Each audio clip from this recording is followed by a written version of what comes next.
vlog niya po kayo. Ay! Record ko lang yung mga pakpoy. Thank you so much, Ma'am Jada.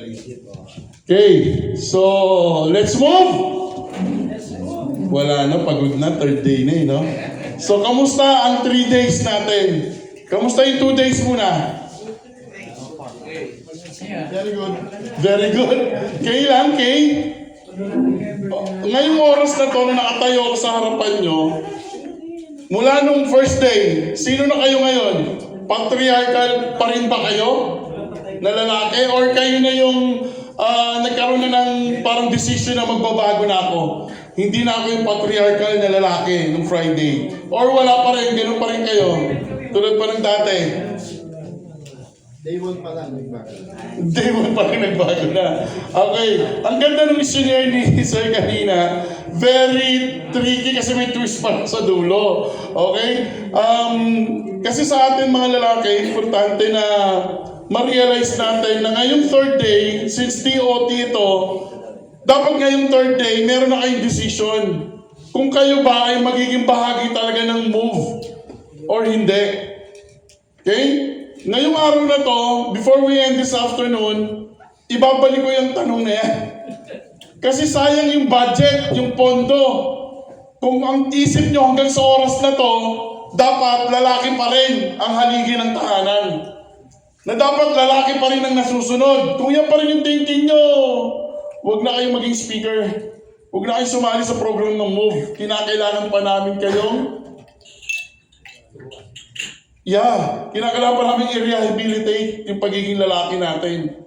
Hindi pa kayo ready. Okay? Kasi dapat, kagabi, nag-decision na kayo.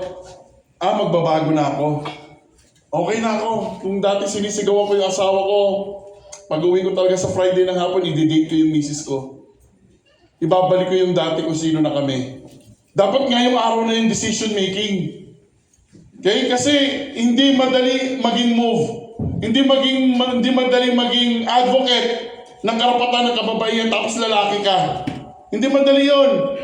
It takes time. It takes a process. At naniniwala ako na iba sa inyo rito uwi mamayang gabi, bukas, iinit pa rin ang ulo nyo. Kung sino kayo dati, ganun pa rin kayo. Pero kinakailangan dumaan kayo sa process. Kung ano pa yung mga program na ilalabas ni Sir Matthew, please, sali pa rin kayo, palalimin nyo yung gender sensitive nyo. Kasi ang isa sa number 1 na meron talaga tayo, punong-puno dapat tayo yung GST. Na dapat naiintindihan natin ang babae. Dapat din tayo naniniwala na mayroong maganda at mayroong malakas. Na pag sinabing malakas, yun ang lalaki. Pag sinabing maganda, babae lang yan. Dapat hindi na tayo naniniwala doon.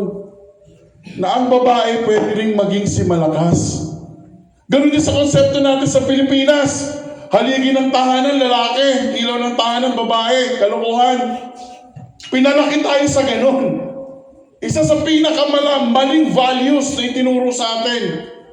Na ang lalaki ang haligi ng tahanan, babae ang ilaw ng tahanan.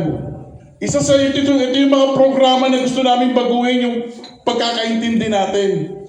Malalim ang usapin pag pinag-uusapan natin ng violence against women.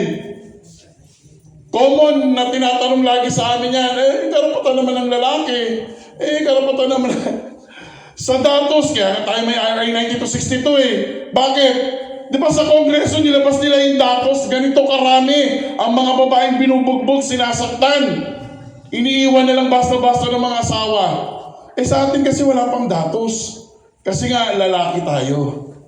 Sino bang may last na loob dito pupunta sa barangay, sasabihin niya, sinampal ako ng asawa ko? Di ba wala? Kasi nga ang stigma, nakakahiya. Okay? Kaya sa ngayon, bilang mga women's rights advocates, we need to support. Kasi sabi ng PCW, since mga lalaki ang perpetrator, why not gamitin din natin ang mga lalaki na maging kakampi naman ng mga babae? At ang paniniwala namin ganito, sa bawat isang lalaki na nagiging bahagi ng move, may isang babae na naman ang hindi masasaktan. May isang bata na naman na hindi makaka-experience ng abuse. At habang dumadami tayo, dumadami yung mga babae na yon na hindi na sila nagiging biktima. Ganon din ang mga kalalakihan. Ganon din ang mga bata. Ang sinasabi namin lagi, hindi kami unfair. Hindi. Pinapaboran nyo lang. Minsan nga sa isang barangay namin, na kinabahan kasi yung bawsi kasi malaki yung lalaki. Tapos sinabihan niya yung, dahil dinampot siya, syempre dinala siya doon, tapos doon yung kanyang asawa. So nagwala yung lalaki sa barangay. Sabi niya gano'n, puro na lang kayo babae sa pinapakinggan nyo. Sabi niya, alam niyo naman yung kwento, bakit kami nag-away? Sabi ng barangay desk, sir, pasensya na kayo. Sa RA 9262 kasi, siya lang kausap namin. Pero, tatawagin namin si Sir M saglit. Siya po yung sa move. Kung makakapaghintay kayo. Tinawagan ako ng barangay. Nagpaalam ako sa aking, kung saan ako nagtatrabaho. Then pumunta ako doon sa barangay na yun. Sabi sa akin ng tanong, sir, yan sir, siya yung nagwawala kanina. So paglapit ko sa kanya, tinanong ko muna yung pangalan. Sabi ko, brother, anong pangalan mo? Binanggit sa akin yung pangalan niya. Sige, usap tayo. Ano yung nangyari? Bakit nasaktan mo yung asawa mo? Doon na, nagkwento. Eh kasi sir, mabunga ganito ganyan. Naya ako maglabas sa sama ng loob. And then after a few minutes, kalmado na yung lalaki. Minsan kasi, tayong mga lalaki, gusto lang natin marinig yung side natin. Diba? Hindi naman talaga tayo violente. At isa ito sa program na palaging sinishare sa akin nga ni Sir Donald, ito yung mga program na gusto rin namin i-impart. Malaman din ang perpetrator dapat mabigyan ng pagkakataong marinig. Na isang perpetrator, pag sinabing nanakit ka ng asawa mo, hindi naman automatic napakasama mong tao. Tignan natin yung circumstance. Bakit umabot sa punto ng ganon? So sa madaling salita kami sa MOVE, tinitignan din namin yung side na yun. Hindi kami unfair. Okay? Inaalam din namin at may mga programang ilalabas ang MOVE National later on base sa mga ganitong usapin. Na ang lalaki meron ng pagkakataong makapagsalita. Na ang lalaki pwede na kumausap sa isang psychologist din. Kasi ang kwento ko kanina, nag-usap kami ni Sir Matthew. Sabi ko, Sir, dito sa inyo, pag may vow cases kayo, may perpetrator, tapos may victim. Di ba yung victim kakausapin ng vow sa barangay? Yes, sir. After nun, anong gagawin? Kung wala naman siyang sugat, di siya dadali sa hospital. Wala na, sir. For monitoring na lang, kuhingi ng BPO. Wala tayong psychological intervention. Hindi na-empower yung babae. Kaya paulit-ulit yung cycle of violence. Why not, after sa vowsy, diretso sa psychological intervention? Alamin, itong babae na itong kasama empower din siya. Para alam niya na sa susunod, sasabihin sa asawa niya, sige, subukan mo ako saktan. Dediretso ako sa barangay. Subukan mo ako. Itutuloy ko yung kaso ko sa'yo. Yung empowerment sa babae, kailangan din natin. Sa mundo na ginagalawan natin, parehas tayo. Ako, ayaw ko narinig yung under the saya. Walang under the saya. Ang lalaki, hindi tayo under ng saya ng babae. Equal tayo. Ayaw mo narinig sa inuman nyo, sansuwi, sansutsutuwi. Unfair sa lalaki. Hindi. Kung mahal mo yung asawa mo, kaya ka uuwi. Hindi dahil sa under the saya ka. Ganon din sa mga kababaihan pag ini-empower natin sila. Okay? Katulad kayo, nagulat ako. Ang pangalan ng grupo, ano yun, lalaki. Palibasa lalaki. Doon pa lang alam na agad namin na medyo hindi tayo tumaan sa tamang gender sensitive term. Hindi natin ginagamit yun. Meron ako natin na seminar sa Occidental Mindoro, kinuha nila ako speaker. Ganun ang pangalan, Jumbo Hotdog. Tayo usapan. Tapos kasi sabi ng MC ng host, mag-isip kayo ng yel. Dapat usapan pangalanan nyo, mamamaskulati. Ready guys, 1, 2, 3. Jumbo Hotdog. Nandun ako sa likod, hindi ako ganun. Nung tinawag na ako, in-explain ko sa kanila, kita nyo? Kaya kayo nandito, sabi ko. Yung pangalan pa lang ng grupo nyo, hindi na angkop pag pinag-uusapan natin ng gender. Okay? Then, nanahimik sila. After, whole day yun. Pagdating ng hapon, sabi sa akin ng leader ng grupo, Sir, hindi na kami Jumbo Hotdog. Ano nang pangalan ng grupo nyo? Kami na yung magmamahal sa asawa namin, Mama Love. Sabi niya gano'n. Okay? I do hope na ma-realize natin na malalim ang usapin pag pinag-usapan natin ng gender. The way we talk, the way we use the words, the way we look at women, the way we understand women. Iba yun pag tayong tumatayo sa harapan. Okay? Kaya sa amin, siyempre, alam lang, hindi naman namin sinasabing mali yung pangalan nyo, ha? Nararamdaman lang namin na mababaw pa ang inyong understanding sa gender sensitivity. Okay? Kaya, kung may mga patraining si Sir Matthew later on, mas maganda yung gender. Lalo kung kayo yung magiging focal person ng mga barangay, ng mga lugar kung nasaan kayo, na dapat mas malalim. Itong 3 days nyo, ano lang to? Tip lang to ng iceberg. Pag pinag-uusapan natin ng gender. As you go along with your journey to become the best move sa Pilipinas, marami kayong pagdadaanan na training. Marami kayong acceptance sa sarili. Marami kayong tatanggapin. Natatanggapin nyo na later on kung ngayon may doubt pa kayo sa salitang LGBT, na sinasabi nyo pa rin na hindi, yung anak ko, kaya lang naging bakla yan kasi nahawa sa bakla. Kung yan pa rin ang understanding nyo, nay, marami pa kayong dadaanan. Kaya nga sabi ko, hindi overnight na talagang magagaling ng mga movers na kayo. Hindi. Journey yan. Okay? Ako naniniwala ako by science, hindi naman talaga nauna ang lalaki. By science, nauna ang babae. Hindi tayo. Di ba may mga yabang mga lalaki na, ang yabang-yabang mo, tandaan mo babae ka, hinugot ka lang sa tadyang ko. Dahil ang mga yabang natin, biblically. Pero based on science, ito yung totoo. Tanungin nyo na yung mga kilala yung nurse, challenge nyo na ako dito, prove me wrong. Tanungin nyo yung mga doktor na kilala nyo. Based on science, di ba pag may asawa ka, di ba nagpapa-gender reveal yung term? Although binabago na natin yun, dapat sexy reveal. So yung gender reveal, di ba, pupunta sa OB, aalamin ko anong gender. Minsan sasabihin ng OB, ay, hindi pa nagpapakita, siguro mga 6 months. Di ba? Bakit? Ano nakikita ng OB? Lawit. Hindi pa. Ang nakikita niya, kiki. Yung tinggil na tinatawag natin, yun yung lumalabas para maging titi. Kaya huwag tayong magyabang mga lalaki. Okay? No wonder meron tayong tinatawag na feminine side. Meron tayong tinatawag na feminine side between X chromosome and Y chromosome. Kaya pag sinasabi sa akin nila na, Sir Ems, paano mo talaga i-explain bakit may bakla? It's not about bakit. Because it's nature's way. Kasi kung pinanganak ako lalaki, pinagpalda mo kung mag-aaway tayo kasi alam ko lalaki ako. Ganon din sila. It's nature. Hindi ito pinili, hindi ito ginusto. Kung paano ako pinanganak by nature, ganon din sila. So what's the difference? Wala. Wala. Lahat tayo tao. Yun yung malalim na understanding ng GST. Naiintindihan natin. Kaya nga minsan, siguro hindi nyo aaminin, but I do believe, siyempre psychologist ako registered guidance counselor ako I do believe na tayo mga lalaki, nagwagwapuhan din tayo sa lalaki. Kahit lalaki ka, hindi mo lang inaamin. Kasi baka tawagin kang bakla. Pero nararamdaman niya yan. Uy, parang gwapo yun Pero hindi ko magko-comment. Baka sabihin bakla ka Kasi bawal sa atin yun. Kasi nga lalaki tayo. Okay? Itong senior ko sa inyo sa introduction ko, para lang ma-realize nyo na, para maging movers ka at maging champion ka ng pagbabago sa pagtingin natin sa kababayan, gender-based violence, malalim ang mga trainings mo. Malayo pa ang journey. Lalo na pagtatanungin ka na ng mga tricycle driver, minsan kaharap yung mga tricycle driver namin kasi nakiusap ako doon sa city namin na lahat ng tricycle driver dapat dumaan sa MOVE pag magre-renew sila ng prangkisa or ng kanilang number, ng body number nila, magre-renew sila, magbabayad nila. Dumaan sila sa amin sa MOVE. Yan ang lagi nilang tanong sa akin. Sir, kasi ano naman ako sa bahay, ano mo yun sir, dapat, di ba, babae dapat ang magwalis, linis, ganun sila. Nalalaman mo agad na parang, kawawa naman itong lalaki na to. Biktima pa rin ng patriarchal. Okay? Kasi sa patriarchal, tayo yung boss.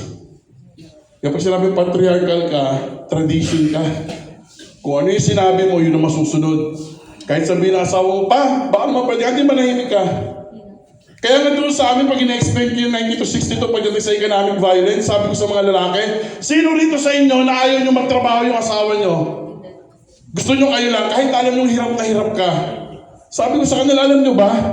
The mere fact na ikaw lang ang may pera, pumapasok ka sa economic violence. Bakit? Kung sinong may pera, yun ang may power. Gusto mo, humihingi lang sa iyo asawa mo. Ayaw mo siya bigyan ng pagkakataong lumago. Bahagi na yun ng violence. Kaya kung ikaw yung lalaki, potential naman yung asawa mo na magtrabaho, may galing naman, pagbigyan mo. Let it be. Nagsiselos ka? Ba't ka magsiselos? Sa'yo na yun Diba? Another thing. Ito pa problema natin mga lalaki. Pag nag-ayos yung asawa natin nag-lipstick, ba't ang ganda mo? Ba't kinaayos mo?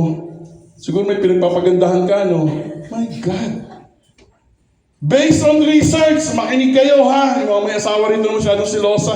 Pag nag-aayos yung mga asawa nila, makinig kayo based on research.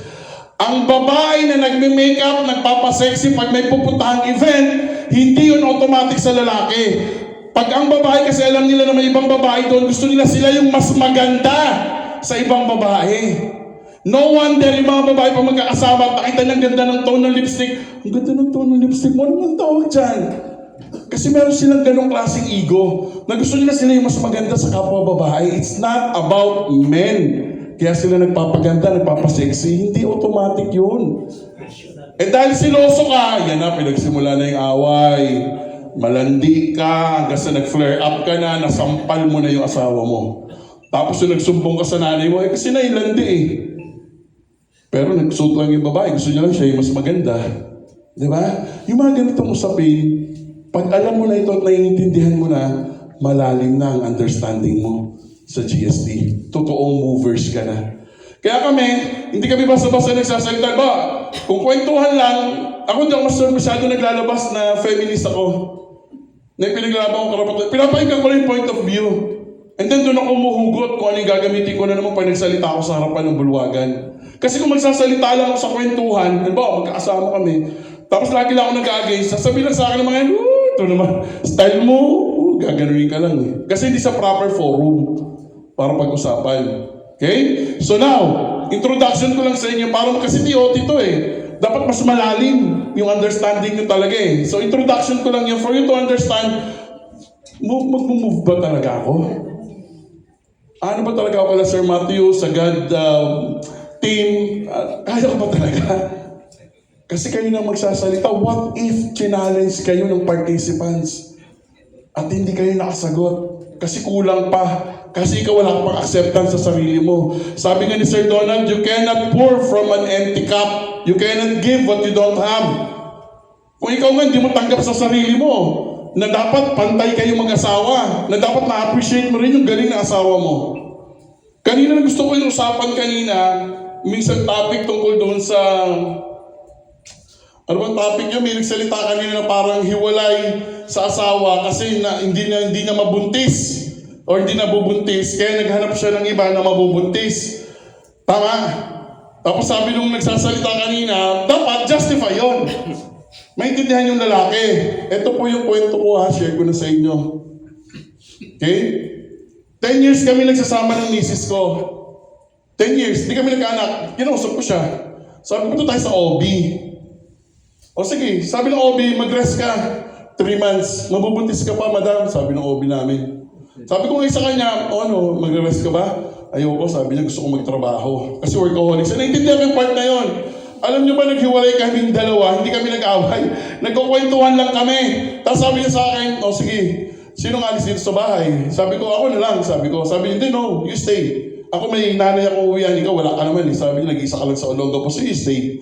Hinatid ko pa siya sa bahay nila. Nag-lips to lips pa kami. And then, nag-file kami ng annulment. Yung annulment namin, napakabilis. Taon kalahati lang. Approve agad. Bakit? Naghiwalay kasi kami not because may kabit ako. Naghiwalay kami not because nag-away kami. Naghiwalay kami just because we understand each other's priority. Nirespect ko yung sinabi niya na mas gusto kong trabaho kaysa anak. Hindi ko kayang magkaroon ng aalagaan. Hindi kami nag-away for that. Inintindi ko yung side niya. Okay? Kaya kung pag-uusapan natin yung, nakabuntis, napakababaw na dahilan. Kung sasabihin lang natin, hindi nabuntis kaya ka nagkabit. Tama yung sinabi kanina, ba't ka magkakabit? Di ba?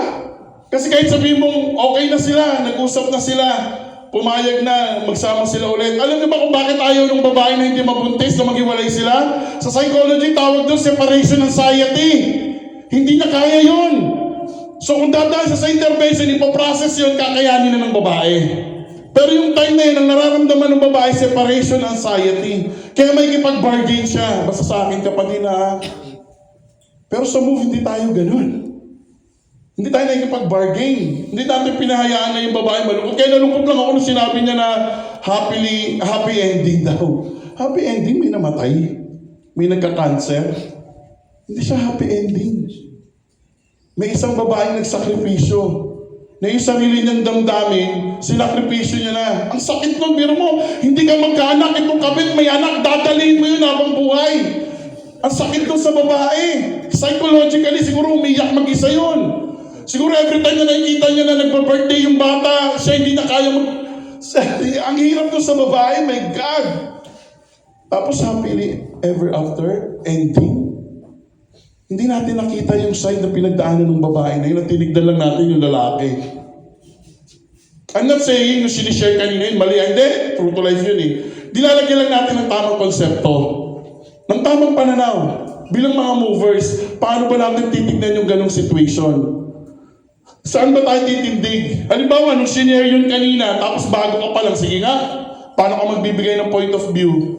Ay, oo, tama yun. Oo, di pala makabuntis. Okay lang tayo, mga movers. Pwede tayo magbuntis sa iba. Di ba? Malalim po pag pinag-uusapan natin ng gender. Malalim po pag pinag-uusapan natin ng vow.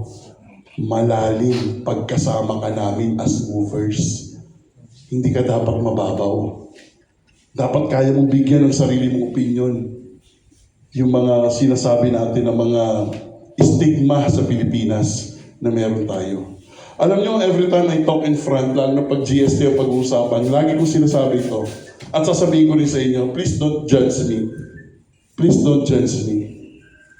Kasi ito lagi ko sinasabi, for you to understand, paano ako ganito nagsasalita. I don't believe in any religion. Para sa akin, religion cannot take you to paradise. But your faith in your own God will give you peace of mind. I do pray at night po. Nagdadasal din ako. Bakit? Sa ganung paraan, mas naiintindihan ko lahat. Mas nagbibigay ako ng understanding. Hindi ako nadidiktahan. Kaya sobrang nagpapasalamat ako sa yumaang Pope Francis eh. Bakit? Tuwang-tuwa ako nung sinabi niya. Kahit na ang dami mga kardinal na naging against sa kanya. Tuwang-tuwa ako nung sinabi niya na, bakit hindi natin pinapapasok ang mga bakla, tomboy sa simbahan? Allow them to enter the church because they are God's people. Sobrang tuwang-tuwa ako noon. Kauna-unahan na nagbigay ng pronouncement na galing sa isang reliyosong organization. Bakit ako natuwa? Kasi totoo yung sinabi niya eh. Sa mata ng Diyos, lahat naman tayo tao. Tayo lang naman ang tao ang nagbigay ng kanya-kanyang pamantayan. Tayo lang naman tao yun eh. Di ba? Kaya napakaganda. Hindi ko sinasabing mali. Ang sinasabi ko lang sa sarili ko, I have my own faith in God. I do pray at night. Bago ako bumiyahe dito, I do pray. Ang ayaw ko lang sa mga relihiyon, hindi nagiging pantay. Pag pinag-uusapan natin ng humanity. Yun po ang sa akin. Please don't judge me. It's my own opinion. Kaya po ako pag nagsasalita sa lahat, mas naiintindihan ko kasi wala akong barriers. Wala akong dapat i-hold back. Kasi ang stand ko lang, lahat tayo tao. No question about it. Tapos na. Kung yung ginagawa mo makatao, very good! Makatao kasi. It's not because you're a gay. It's not because you're a woman, a man. Makatao. Humanity. Okay? So, every time na makikita nyo to, sisigaw kayo ng let's move. Pwede ba yun? Okay, sige, try natin. 1, 2, 3! Let's move! Malakas naman. 1, 2, 3! Let's move! Okay. Basta makikita niya yan, ha? Sisigaw kayo lagi. Saan to, sir? Ayun. Okay. So, diretso tayo. Gusto ko panurin muna nyo tong video na to. Narinig nyo na kanta to. Alam nyo na to eh. Pag-uusapan muna natin ng mga bata. Okay?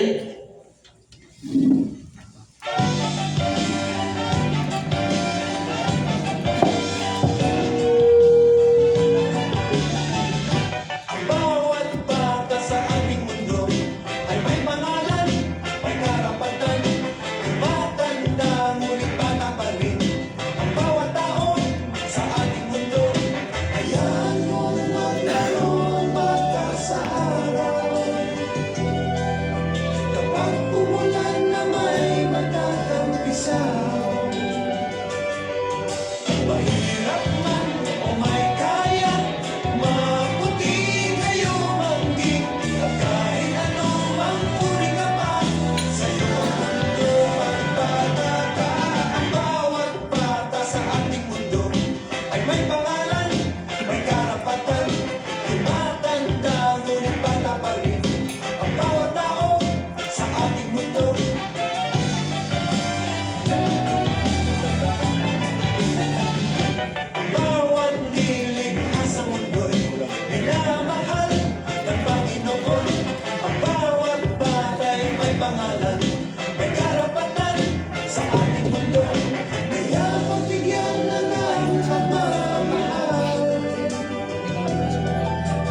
tulad ng sinadya ng may kapal. Mahirap man o may kaya, mabuti kayo mangit. At kahit anumang uri ka pa, sa'yo ang lumang patata.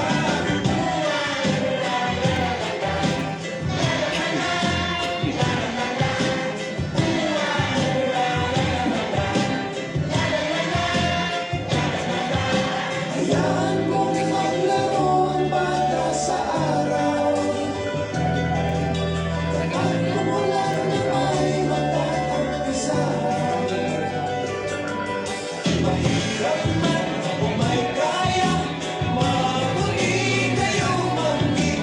At kahit anumang uri ka pa, sa'yo ang lumang patata. Sa'yo ang lumang patata. Sa'yo ang lumang patata. Sa'yo ang lumang patata.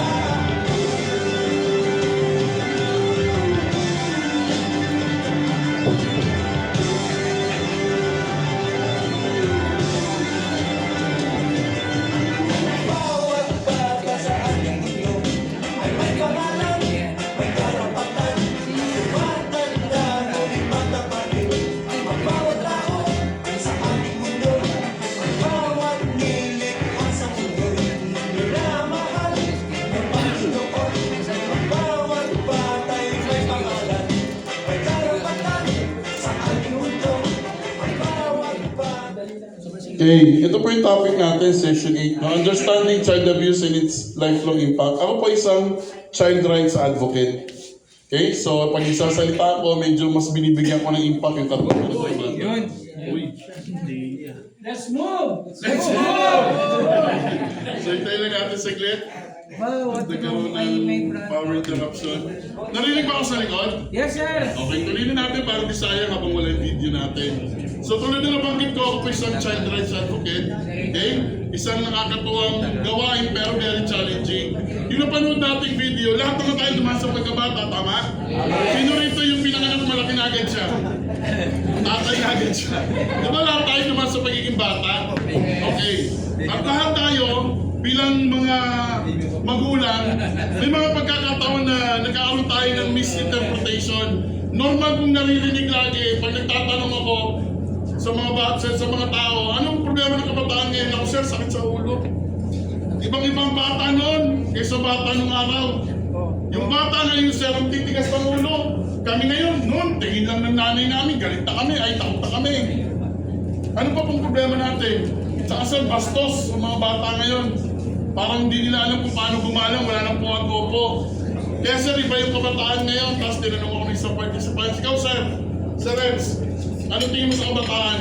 Sabi ko sa kanila, walang nagbago sa kabataan noon at ngayon. Wala. Alam mo kung ano nagbago? Environment. Nung panahon nyo nung bata kayo, wala namang internet eh. Wala namang Facebook. Wala namang social media. Di ba? Gadget. Yun ang nagpabago at hindi tayo nakasabay doon. Kaya mga bata, soft-hearted sila ngayon. Bakit? Kita nyo nung araw, pag umiyak ang bata, kinukuha ng nanay, kinakarga. Ramdam na ramdam yung pagmamahal. Ngayon, pag umiyak ang bata, ang ginagawa ni nanay? Bigyan ng cellphone.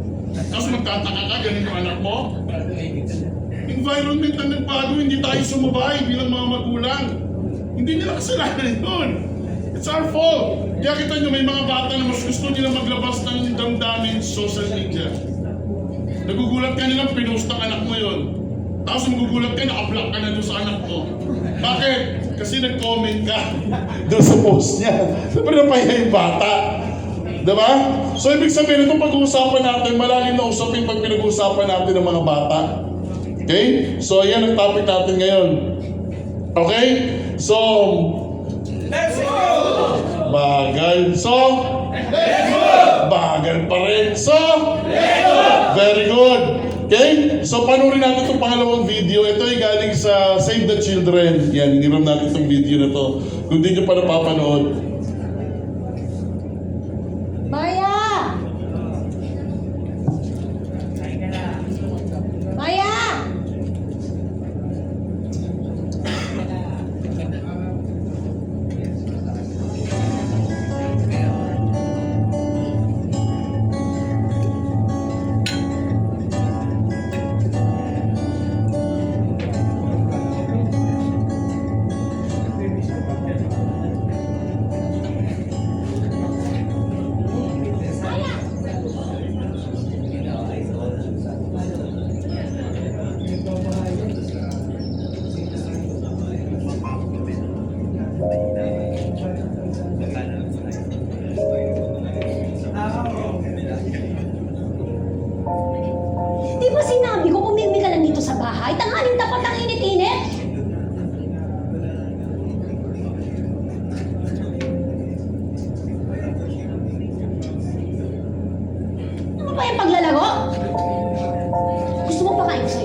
Sabi ng nanay at tatay ko, pinapalo nila ako.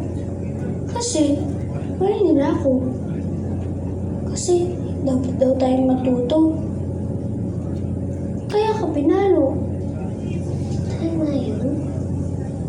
Siguro. Eh di paglaki natin, mamamalo din tayo. Okay. Isa ba kayo sa naniniwala na dapat paluin ng mga bata? Isa ba kayo? Taas nga yung kamay ng mga naniniwala. Okay. Taas lang kamay. Very good. Okay, be honest. Okay? Ang ganda ng tanong ng bata. Eh di paglaki natin, mamamalo din tayo. Bakit anong in-inject sa mind nila? Kaya kita pinapalo kasi mahal kita. Diba? Now, sabihin nyo mali ako, mag-research ulit kayo, prove me wrong. Maghanap kayo ng interpretation ng pagmamahal na dapat may kasamang violence. Sige nga. Maghanap kayo ng interpretation na pag sinabi mo mahal mo isang tao, dapat mo saktan. Hanap kayo, please challenge me. Prove me wrong. Na pag mahal natin ang bata, paluin natin pag itinatama natin sila. Saan merong equivalent ng love to violence? Please. Hanapan nyo, prove me wrong. Kasi kaya mong patunayan sa inyo ang pagpapalaki sa bata na hindi sinasaktan. Yun may datos. Pwede ko i-send sa inyo kasi may pag-aaral na tinatawag natin na positive discipline. Okay? Kaya sa amin, sa DepEd, by the way, assistant principal po ako sa DepEd, advocacy ko lang po itong pagdating sa mga bata, paano nga sir, naghahang ulit? Para change. Yan. Okay? Sige pa sir, pa next mo na lang sir. Yan, thank you sir. Sa akin, parang malaking challenge na ipaunawa sa mga teachers kasi dumadami ngayon ng mga teachers na naniniwala sa violence or pananakit sa mga bata. Lagi ko nakikita sa mga posts nila na ayoko na lang pagalitan kasi baka makasuhan ako. Ayoko na lang magsalita kasi baka makasuhan ako. Ayoko na lang i-disiplina kasi baka makasuhan ako. Sabi ko sa kanila, wala namang sinasabi ang 7610 na pag dinidisiplina mo ang bata, kakasuhan ka. Lagi sinasabi sa mga teacher, ang 7610 protect us teachers. Yun yung purpose nun, hindi natin kalaban yung batas. Ang tanong, bakit mas gusto natin yung ginagawa before kaysa ngayon? Eh kasi sir, sumusunod ang bata eh. So ibig sabihin, tinatakot ang bata para sumunod. Kaya pinalo mo, next time susunod na sa'yo. Kasi pinalo mo. So dahil sa takot, susunod ang bata? Tama ba yun? Di ba? Pag pinag-uusapan natin ang pamamalo sa bata, ito yung gusto ko i-explain sa inyo, the empty chair. Pagpalagay natin, may isang batang nakaupo rito sa empty chair. Try to imagine kung ano lang yung mararamdaman ng bata ha. Yun lang gusto kong maramdaman nyo, yun lang gusto kong obserbahan nyo. Ano sa tingin nyo ang mararamdaman ng bata? Ikaw bata ka, walang hiya ka, sasagot ka pa? Sasagot ka pa? Ba't kayo ka lang umuwi? Doon ka nga! Ano gusto mo? Sampalin kita? Papaluin kita? Sige, isa pa. Pag sinasabi ko yun, anong nararamdaman ng bata? Pagmamahal ba? Takot, di ba? At naramdaman niya yung bata kayo kung isa kayo sa mga pinalo. And I do believe, meron sa inyong sama ng loob sa magulang nyo before. Alam nyo yan for a fact. Na nagkaroon kayo ng sama ng loob sa magulang, hindi nyo lang pwede sabihin. Kasi bata kayo. Pero alam nyo, as you grow older, dala-dala nyo yun. Yun din yung binibigay mo sa anak mo ngayon. Kung pinapalo mo siya. Siya ngayon yung reason. Kasi yun yung naranasan mo nung bata ka. Tapos siya ngayon ang nakakaranas. Just because naranasan mo. Just because akala mo tumino ka because of that. Siya ngayon ang nagsasuffer. My God. Kailan mo ihinto yun?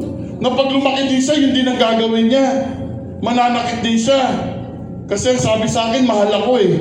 Kaya ako pinapalo. Yun din ang gagawin niya.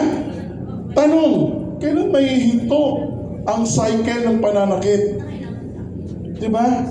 Hindi yun kasama sa pagmamahal. Wala pa akong nakikitang definition ng pagmahal mo isang tao, sasaktan mo. Kaya kayo natutuwa ako sa mga nagsasalita, yung grupo ata ni attorney yun, na against sila. May mga narinig ako na pagmahal mo, di mo naman sasaktan. Pagmahal mo, di mo naman gagawin yun. Kasi yun ang pagmamahal eh. Hindi naman trabaho ng pagmamahal manakit. Tapos di na-justify natin because you love your kid. Di ba? Next slide, sir. Sir, pakin na lang ha.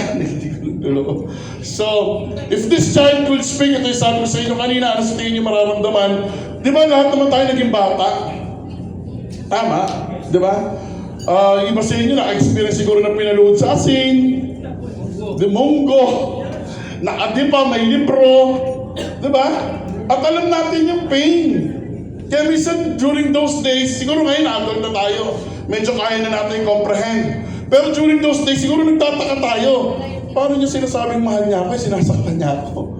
Paano di ba, umiyak ka nga nun habang nakaluhod ka eh. Tapos sasabihin sa'yo, pagkatapos mahal ka, siguro that time di natin makomprehend. Pero this time siguro nalalaman na natin na masakit pala yun. Na dapat pala hindi ginawa sa atin yun. Na dapat pala sana hindi natin experience yun. Okay? Sir, next slide. So, understanding child abuse. Ito yung gusto kong mas malalim na ipaunawa sa inyo, lalo na yung magiging movers kayo. Okay? So, sa move, priority natin ang vow, pero hindi natin kinakalimutan ng mga bata when it comes to violence. Kasi pag pinag-usapan naman natin ng gender-based, lahat kasama, pati tayong mga lalaki. Okay? So, next slide. Let's go! Agad, balik mo. Yan. Next slide. Oh, so pa, dapat mabilis. Kasi alam kong bakit mabagal. Pag mabagal, hindi kayo nakatingin. Iba sa inyo na kayo po nagsiselfone. Okay? Next slide. Okay. So sabi sa 7610, ito yung ibig sabihin lang ng abuse. Hindi ko na isa-isayin yan. Gusto ko mag-focus sa isa. Na halos lahat tayo nakakalimutan natin. Na ito yung pinaka-importante sa lahat. Itong part na to. Ang dami hindi nakakaintindi dito. Pag sinabi mo 7610, physical, emotional, mas mahalaga ito. Mas malalim na usapin pag sinira mo ang moral well-being ng bata. So dito ako magpo-focus. Next slide. So ano nga ba ang moral well-being pag pinag-uusapan natin? Nasa 7610 yun ha. Pero dyan ako magpo-focus kasi marami ang hindi nakakaintindi dito. Sige, next slide. Okay. Sa RA 7610 binanggit ang moral well-being. So yan yung meaning niya. Pero ito ang pinakamasarap tignan. Ang sinisira mo pag moral well-being ha, dignity, character, and ethical development. Biro mo tatay ka, meron kang 3, 4, 5 years old na anak, utusan mong bumili ng sigarilyo. Alam niya, may nangyayari yan, di ba? Nak, bili ka ng sigarilyo na, tapos pag nakabili ako, guling-guling ng ano ko. Tapos nung lumaki ng konti, 6 years old, 7, nak, sindihan mo na ha. Ang galing ng anak ko ha. Tapos nung natutong na ni Garilyo, nagalit ka. Eh, ikaw ang nag-introduce. Saan pumapasok yun? Di ba? Pagdating dito sa development, ethical development. Then, tsaka siya papasok sa character. Di ba? Tapos inuman. Nakaliga. O, pakita mo sa kanya, inom. Oh, galing ah. My God, anong klase tatay ka? Yun yung mga moral well-being. At nangyayari yun, alam niyo yan, for a fact, tama ba? Di ba? Tapos tontuwa pa. Di ba? Na-damage mo na yung dignity, character, at yung ethical development ng bata. Next slide, sir. So, components of moral well-being, moral identity, the child's sense of being a good person. Lagi kayong nag-aaway, nagmumurahan sa bahay. Tapos nung pinatawag ka sa school, may inaway yung bata, nagalit ka pa sa teacher. Eh sa inyo nga, hindi na-develop yung pagiging mabuti ng bata eh. Yun yung moral identity. Na sa loob ng bahay, dapat natututunan ng bata ito. Kung paano ba maging isang mabuting tao. Tapos nagtaka ka, nung lumaki ang anak mo na member ng fraternity. Tapos sasabihin mo, saan ka ba nagmana? Without you knowing it, sa loob ng bahay, hindi na-develop sa kanya pagiging mabuting tao. Okay, next. Empathy and compassion, the ability to understand and care about others' feelings. Nag-away yung magkapatid, kinampihan mo lagi yung bunso. Paano madidevelop sa kanya to? Hindi niya naiintindihan kung ano yung nangyayari. Pagpasok sa school, ng bully ngayon siya. Bakit? Hindi naman na-develop sa kanya to na maintindihan yung nararamdaman ng ibang tao. Kasi sa bahay, pag nag-away silang dalawa, ano yung ginawa mo sa kapatid mo? Pa, sinuntok ko ba? Sinuntok. Kasi ginawa niya to pero sa tingin mo, tama ba na suntukin? Hindi po. Very good. O mag-sorry ka. Yun yung dinidevelop mo. Maintindihan niya na nasasaktan yung isang tao. Hanggang sa paglalaki sa yun yung maiintindihan ng bata. Diba? Pangatlo, conscience development, understanding fairness, justice, and responsibility. Yung kapatid mo nagugas kagabi, ikaw naman nga, ba't ako? Paunawa sa bata. Ano ba yung fairness? Ano ba yung patas? Kaya kapag may yung teacher pupunta sa akin, Sir Ems, may nagsireklamong nanay sa baba. Sabi ko, bakit? Kasi nag-aaway yung dalawang estudyante, sir. Hindi ko naman nakita, nag-aaway na pa sila. Nasa likod, nakurot daw yung anak niya. Pero tawag yung nanay sa office. Sabi ko, mother, din tayo mag-usap. Anong problema, mother? Kasi sir, bakit may teacher naman? Bakit nakurot yung anak ko? Ganito siya, ganito umaga. Hinayaan ko lang magsalita. Pero kasi magsalita, tinanong ko, sa bahay mo ba hindi nakukurot yung anak? Ay, hindi, sir. Alagang-alaga ko yan. Sabi niya, gano'n. Ano pong hindi na-develop sa anak nyo? Ano pong na-develop? Kasi po, ang bata sa bawat stages, may na-develop dapat. Ano hindi na-develop sa anak nyo? Nagulat siya nung sinabi ko to, part na to. Kasi sir, siguro lagi na kami narinig nag-aaway ng papa niya. Tapos napayak may nanay kasi sinasampal siya ng asawa niya. O kaya pala, ganun yung anak nyo. Gumanti yung bata, kinurot siya kasi binato niya. So mother, importante ito hindi na-develop sa anak niya. Okay? So itong part na to ng conscience, ganun din. Sa nakawan, yung bata, ninanakaw niya yung gamit ng kaklase niya. Kasi sa bahay, may nakikita yung bata. Sa social development, nagsisimula lagi yan sa loob ng tahanan. Tandaan nyo kung kayo merong mga anak na nag-aaral sa public school, huwag nyo sisihin ng school. Okay? Huwag nyo sisihin ng school. Bakit? Walang kinalaman ng school doon kasi magsisimula sa bahay ang social development. Kung ano yung nakikita ng bata, yun yung mangyayari pag lumabas siya. Yun yung magiging ugali ng bata. Okay? Lahat ito manggagaling dapat sa loob ng bahay. And then moral courage, the strength to say no. Kasi mali. Napabarkada yung anak mo, grade 7, grade 8, nasama sa nakawan sa 7-Eleven kasi challenge siya ng mga katropa niya. Sige, pag di ka kumupit, di ka sasama sa tropa. Hindi na-develop sa kanya to. No. And to speak up when something is wrong. Bakit? Kasi nakikita naman yung nanay niya pag inaaway ng asawa, ng tatay niya, tahimik lang nanay, iyak lang. So sa kanya, nagiging tama. Bakit? Ang ginagawa ng matanda, nagiging tama sa mata ng bata. Diba? Ito yung marami hindi nakakaalam pag pinag-uusapan natin ang 7610 na mas malalim ang usapin pag well-being ang pinag-uusapan natin patungkol sa bata. Next slide. Okay, so ito daanan lang natin, forms ng child abuse. Pag sinabi natin physical, ito yun. Okay, ito yung usually nangyayari. And then we have the emotional, sexual, neglect, and exploitation. Ang nakakalungkot sa lahat ito, madalas, sexual abuse. Alam niyo, bilang isang guidance counselor, ang dami ko ng case ng ganyan, sexual abuse. At sobrang nanlulumo ako pag ang naririnig ko, tatay ang nanghipo sa kanyang anak na babae. Minsan, mapapaisip ka na lang diba? Kanina may narinig ako sabihin na magtrabaho sa malayong lugar dahil malayo, tumikim ng iba. Kasi nga, pangangailangan ko yun narinig ko kanina yun Tandaan nyo pag nalilibugan kayo, magbati kayo. Bakit maghanap ka ng babae? Diba? Kaya nga mayroong ganong klase. Sa psychology, when it comes to sex psychology, tinuturo yun. Eto pa isa, buti naalala ko. Sino sa inyo dito mga lalaki na may anak kayo lalaki, tinuruan niyo yung anak ng lalaki na siya ay pwede nang makabuntis? Diba wet dreams? Pag ang lalaki, bata, nag-wet dreams, ibig sabihin pwede na siya mabuntis. Sino sa inyo nagturo na nak? Yung naranasan mo, wet dreams ang tawag dyan, nak. So lalaki ka, ibig sabihin niya, nak, makakabuntis ka na, konting ingat. Makakaramdam ka ng init ng katawan, nak. Usually, ang term na ginagamit dyan sa atin, libog. Anong gagawin mo, nak? Sisilip ka sa butas kung saan may babaeng nagbibihis? Yun ba ang tamang paraan, nak? Pinaprocess natin yun sa bata. Simple sex education, hindi natin kaya ituro sa loob ng bahay. Minsan tinanong ko yung mga estudyante sa senior high school, sabi ko, sino muna nagturo sa inyo about napkin, about your menstruation? Nanay niyo ba? Hindi po. Usually teacher, usually pinsan, tita daw nila. Pero never the nanay. Simple lang yun. Diba? Simple lang yun, hindi natin ginagawa sa bahay. Nakakahiya, tabu. Kasi nga, isa yun sa stigma sa atin sa Pilipinas. Diba? Kaya magtataka tayo, bababa ng teenage pregnancy natin. Tayo mga magulang, di natin tinuturuan yung anak natin eh. Diba? Anak mo, senior high school na, tinuruan mo ba kung paano gumamit ng condom? Anak, normal yan. Sige, ganito. Dahil may girlfriend ka, hindi ko naman pwedeng pigilan yan. Dala yan ng paglaki mo sa teenager, talaga nagmamahal ka na. Pero alam mo ba na may condom?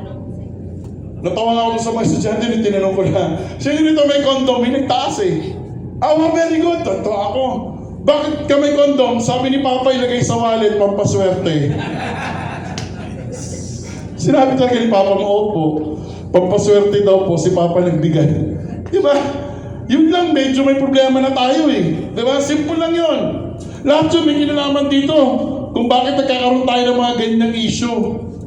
Kasi tayo mismo, hindi tayo mulat. Tabu, pag-usapan, bastos, pag-usapan. Kaya nga sabi ko bakit ang mata, bibig, ilong, kamay, pwede natin sabihin, pero pag sinabi natin titi at kiki, hindi pwede, nagtatawanan. Minsan inimbitahan ako sa isang private school, sir, magturo ka nga ng sex education. Kasi bawal kasi, pero pumayag po yung namin na mag-discuss. Ang participants ko, mga college student. Alam niyo, pagpasok ko, nung introduce ako, umawak lang ako ng isang chalk. Tapos sinulat ko, malaking letter S, malaking letter E, malaking letter X. Sabi kong ganon, anong basa nyo rito? Sex! O ngayon, ito yung chalk. Sulat nyo lahat ng pumapasok sa isip nyo pag nakikita nyo yung salitang sex. Tawa na sila. Hindi, anything under the sun. Sir, malibog! Sulat mo. Sir, 69! Sulat, lapit. Seryoso ko, siyempre sila nagtatawanan. Hanggang sa lahat ng kabastusan, nandoon na. Buki, titi, lahat, nandoon na lahat. And then, tinignan ko mabuti. Sabi ko, may kulang pa. May kulang pa. Tinginan silang lahat. Ginawa ko, binura ko. Sinulat ko kung ano yung kulang. L-O-V-E. Sabi ko sa kanila, di ba pwedeng may love pag may sex? Kasi pag may love, you respect sex eh. You respect people. You respect women. Pag mayroong love, di na kumibo yung mga estudyante. Yun na kasi yung normal when it comes to sex. Diba? Kaya sa akin nakakalungkot itong mga usapin pagdating sa ganito. And then we have the exploitation ng mga bata. Okay? And then neglect, failure to provide basic needs sa mga bata. Sa amin, ang ginagawa ko, nirereklamo ko sa CSWD pag yung nanay 3 beses hindi pumunta sa school pag pinatawag. Kasi mandate yun ng CSWD doon sa ating family code. Malinaw na pwedeng tanggalan ng parental authority ang magulang pag yung anak niya hindi niya sinusubaybayan sa pag-aaral. Okay? So, dadaan sila sa parenting seminar ng CSWD. Kaya next time, pupunta na yung nanay, natatakot na sila na hindi pumunta. Okay? Kasi minsan, ang mga bata ngayon, naiingit sila pag walang nanay, tapos nakikita nila yung iba, dumarating yung nanay, lalo na pagbigayan ng card. Diba? So, next slide. Okay, a father slaps his son for failing in school thinking it will teach discipline. Okay? But the child learns fear, not respect, and grows up believing love equals pain. Ito yung binabanggit ko sa inyo kanina. Ang paniniwala ng bata, napupunta sa takot, hindi respeto. Lumalaki lang siya, naniniwala siya ng pagmamahal, kakibat niyan ay pain. Diba? Kasi yung thinking natin as a father, pero hindi natin iniisip as a child. Ano yung nararamdaman ng anak mo pag pinalo mo siya? Diba? Next slide. Signs of abuse, fear of going home or to school. Alam niyo, pinakamabigat na narinig ko pagdating sa sexual abuse. Isang grade 9 student, nirape siya ng tatay niya, tinanggal, dinala sa kamag-anak sa Nueva Ecija, nirape naman siya ng tito niya, tinanggal, dinala siya sa isang kamag-anak sa Bulacan, nirape naman siya ng pinsan niya. Alam mo, habang kausap ko yung bata, siyempre sa amin sa guidance, ganun sa counselor, Kinakailangan namin yung process. Alam mo, hindi ko makakalimutan sinabi niya, this is story 9 years ago pa. 9 years ago pa. Pero kung hindi ko makalimutan, alam mo sabi niya sa akin, alam mo sir, yung pakiramdam na naligo ka, nag-shower ka, nagsabon, naghilot ka, pero paglabas mo, marumi ka pa rin. Sir, yun po yung nararamdaman ko araw-araw. So try to imagine yung pinagdaanan ng bata.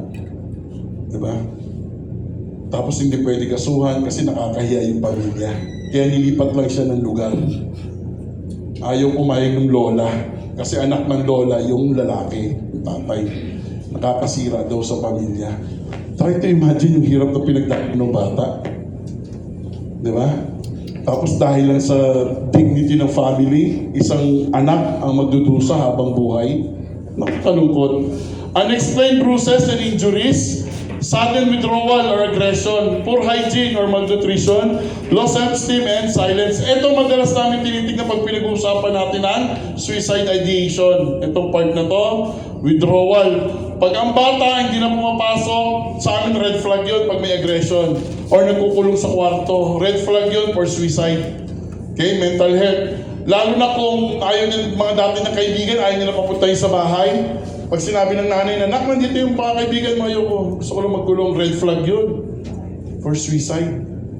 Okay? Kaya importante na may mga bata din na signs of abuse, itong part na to, pero ang totoong reason pala, yun na victim sila ng sexual abuse. Kaya minsan nagkakaroon sila ng depression kasi feeling nila sila pa may kasalanan. Lumapit ka kasi sa tito mo eh. Sabi ng tito mo, lumabas ka sa banyo, nakatapis. Parang inaakit mo daw siya. Di ba? Victim blaming. Kasalanan pa ng bata. Walang pinagkaiba yan doon sa mga babae na naka-cleavage, maliit maikli yung palda, pinituhan, kasalanan pa ng babae. Kasi sexy yung suit niya. My God.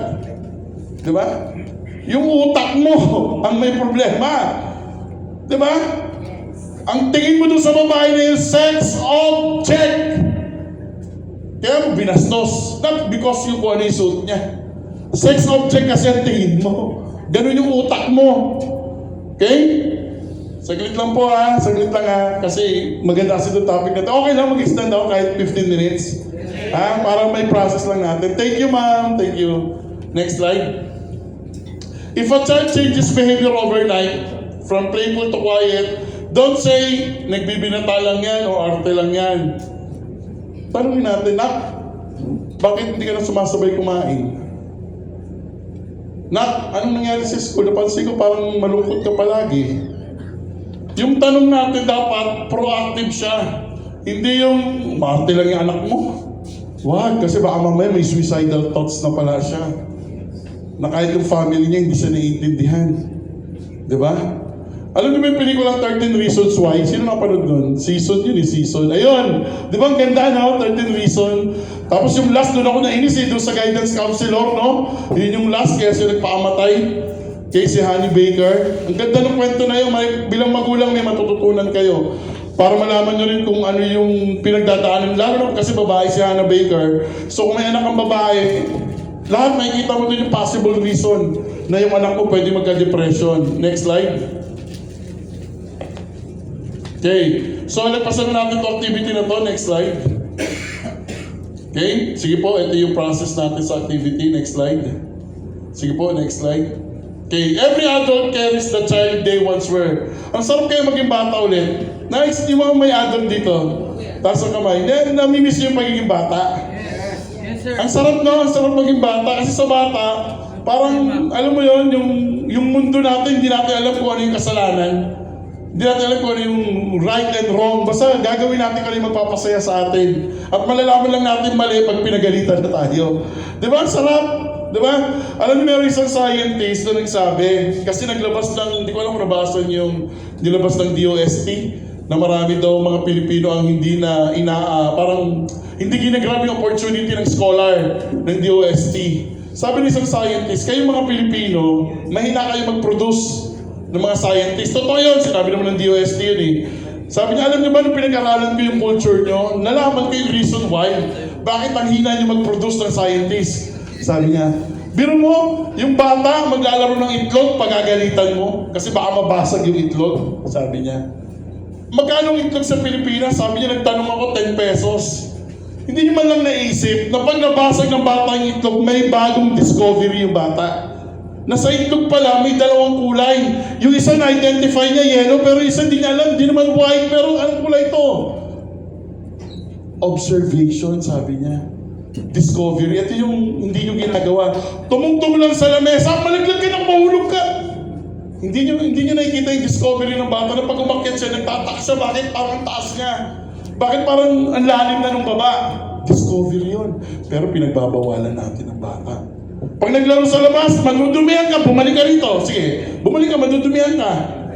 Walang discovery sa putik, manipulation, wala.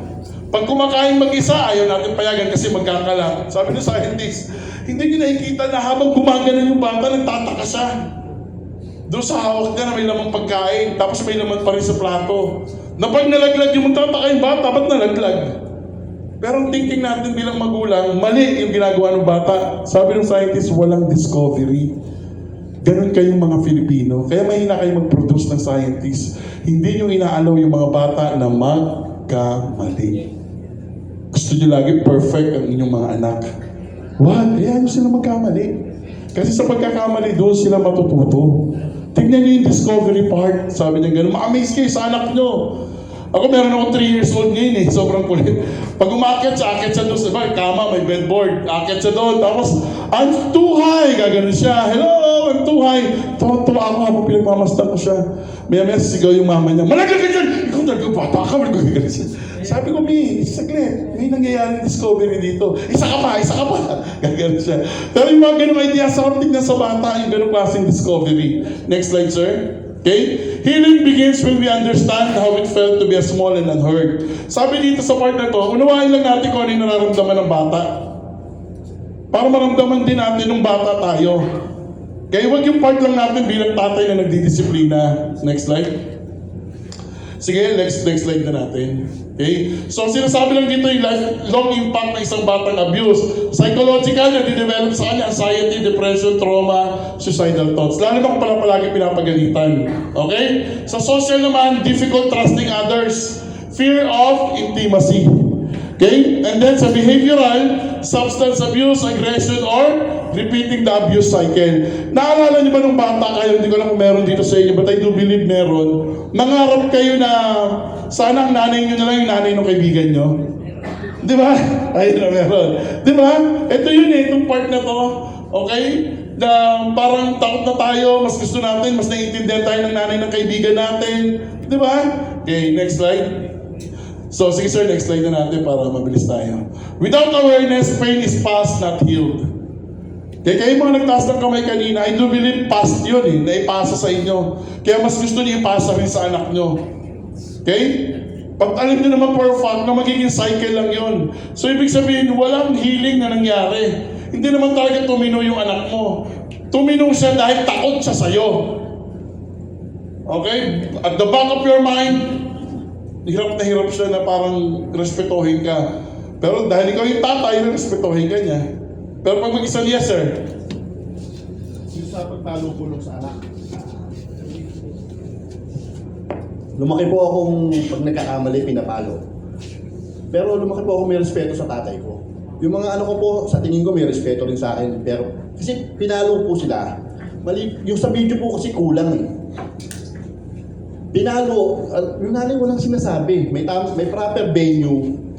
At saka dapat habang pinapalo, may sinasabi. Pinaliliwanag kung bakit pinalo.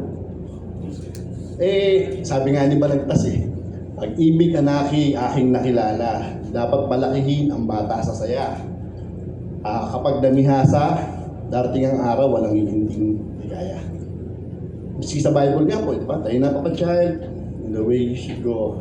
When he grows up, will not depart from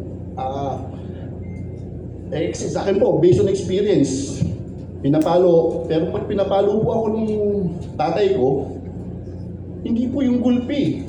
Pinakausap. O, alam mo ba kung bakit ka nakataob? Hindi po yung pinalo lang. Yung sa picture po kanina, pinapalo lang walang pakundangan. That is abuse. Pero yung ginawa mo, halika, umika dito. Pag uwi mo, kakausapin ka, kumaob ka dyan. Alam mo ba kung bakit ka pinapalo? Ito yan. Hindi mo sasabihin, papaluin kita kasi mahal kita. Hindi po ganun. Hindi ganun pag proper na pag-a-address doon sa ginawa mong punishment. So naniniwala ka na pag pinapalo ang bata, mahal ng magulang? Hindi yung pagpalo. Hindi po yung pagpalo ang pagmamahal. Yung pagtutuwid po sa pagkakamali niya, yun doon po yung pagmamahal. So naniniwala ka na pag nagkamali ang bata, dapat ituwid ng pamamalo? Tama? Yun yun? May mga instances po na ganun. Kasi may mga pagkakamali po ako, mga 1, 2, 3, hanggang 4 na beses sinasabihan lang po ako. Pero hindi ko, may mga times na, ang daming beses na, hindi ko pa rin ginagawa. Through pagsasalita. Tsaka po, pumapasok yung ako ganun din po mga anak ko.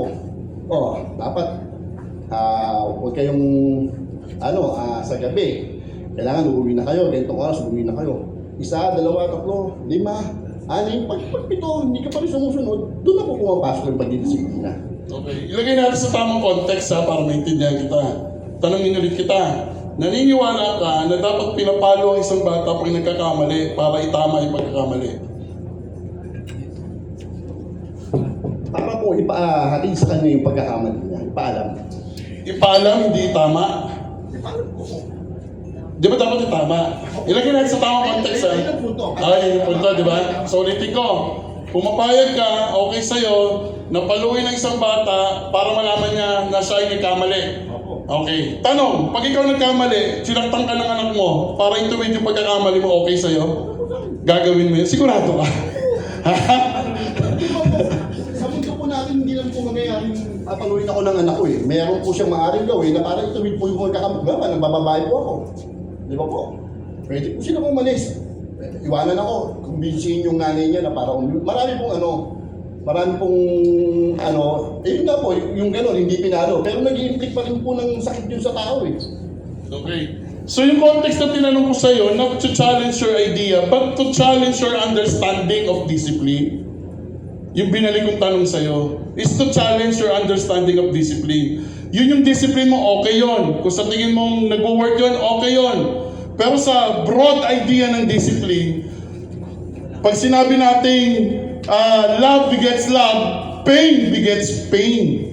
Diba? So yun yung concept ng discipline. Kaya kung sa tingin mo workable yun, okay yun. Hindi ko i-challenge yun. Ang i-challenge ko, your understanding of discipline.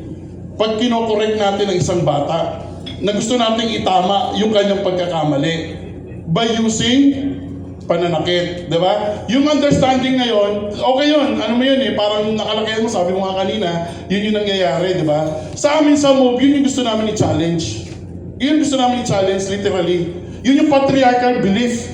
Kasi minana mo di ba? At sabi mo naman, epektibo para sa'yo, naman yung binanggit mo, di ba? Okay yun. Pero gusto namin i-challenge yun. Na hindi sa lahat effective yun. At kahit sabihin mo sa akin na okay sa mga anak mo, behind their back, pwede. Na hindi nila sinasabi sa'yo na nasasaktan na sila at napapayan sila. Pwede yun. Pero yun yung challenge namin sa MOVE. To change the mindset when it comes to discipline. Kasi sabi ko nga, nire-respeto ko yung kay Sir, wala akong sinasabing mali. Pero sa amin, yun yung i-challenge namin palagi. Yun yung ipoprove namin.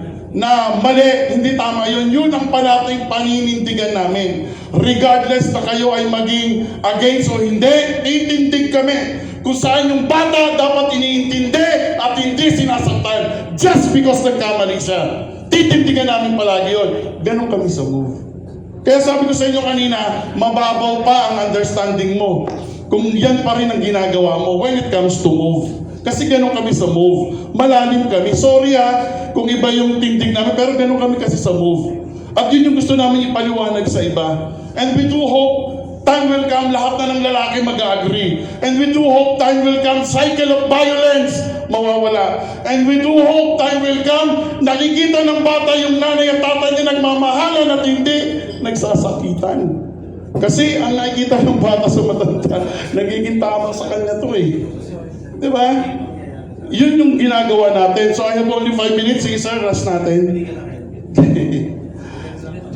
Sige sir, nagpasa na natin. Sige sir, may pupunta lang ako na isa pa rito. Sige sir, tuloy lang natin. Nagpasa na natin yan. Sige sir. Wow. So pakabalik mo nga sir, parang hindi ba nagulat lang, natutulog Ay, so!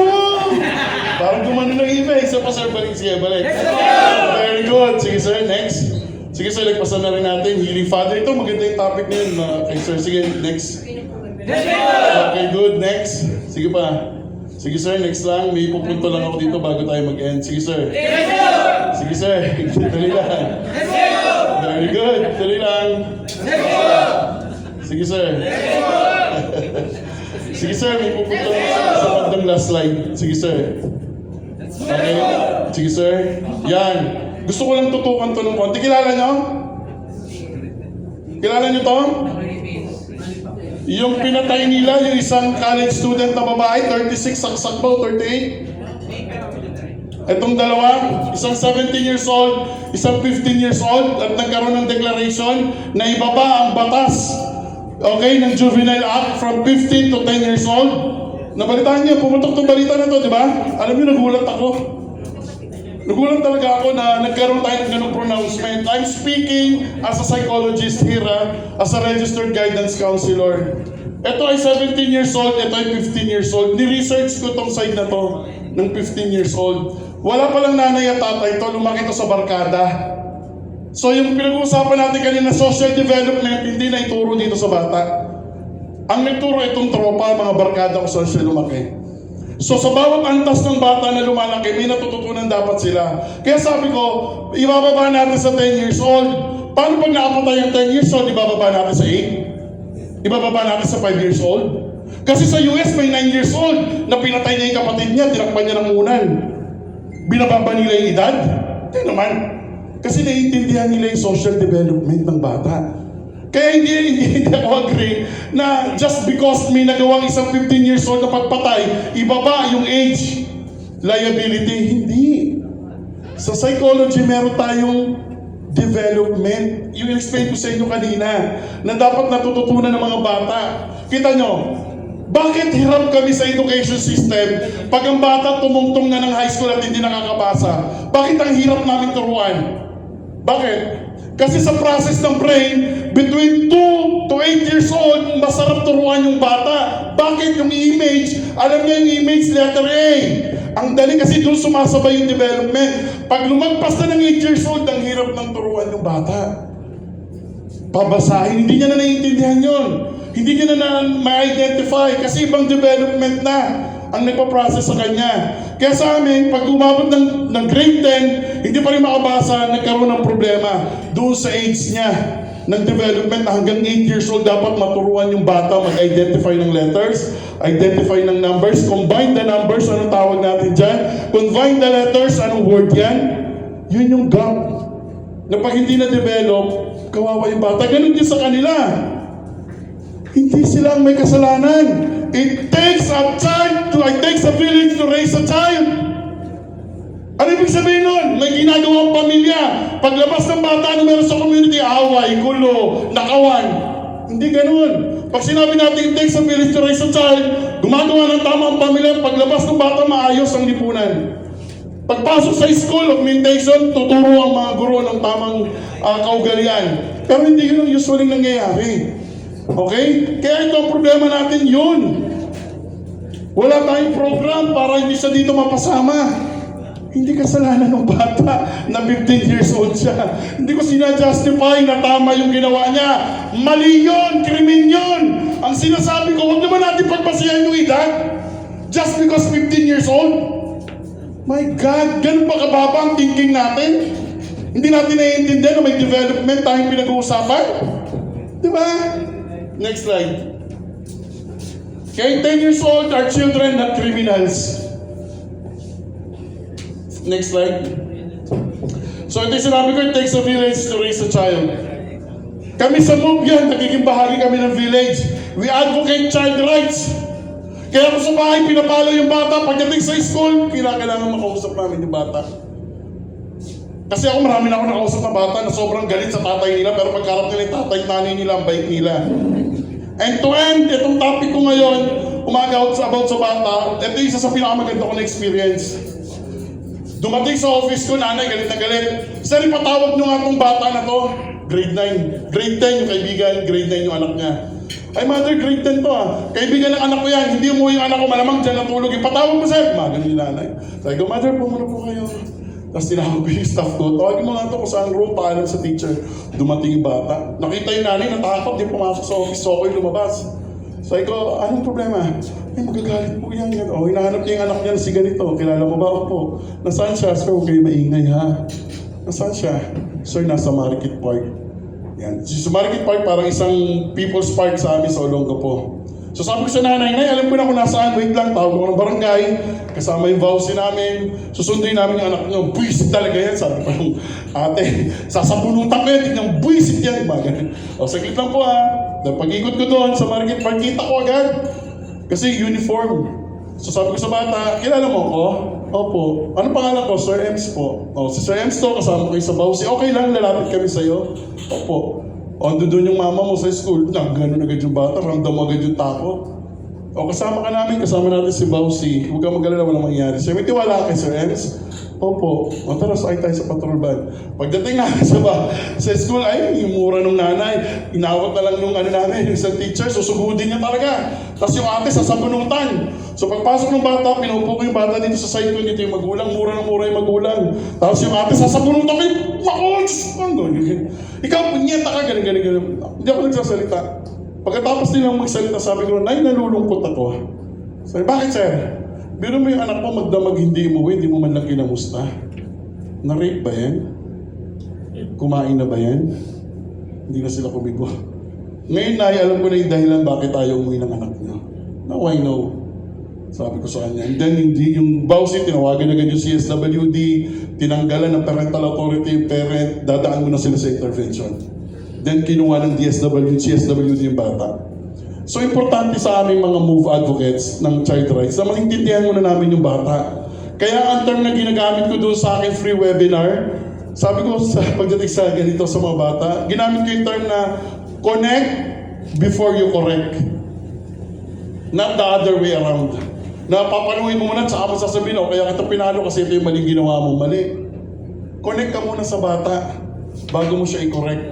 Yun yung side. Okay? Kaya sa amin, pasensya na kayo, pero yan talagang stand namin pagdating sa child rights. Lagi kami titindig sa tabi ng bata regardless kung tama siya o mali. Proving the child right or wrong is another process. Ang kinakailangan ng bata that time, meron munang maniwala sa kanya. Meron muna magtiwala sa kanya. Pakinggan muna siya. Sabihin muna, alamin muna, bago tayo magsalita. And with that, magandang tanghali po sa inyo lahat. See you this afternoon.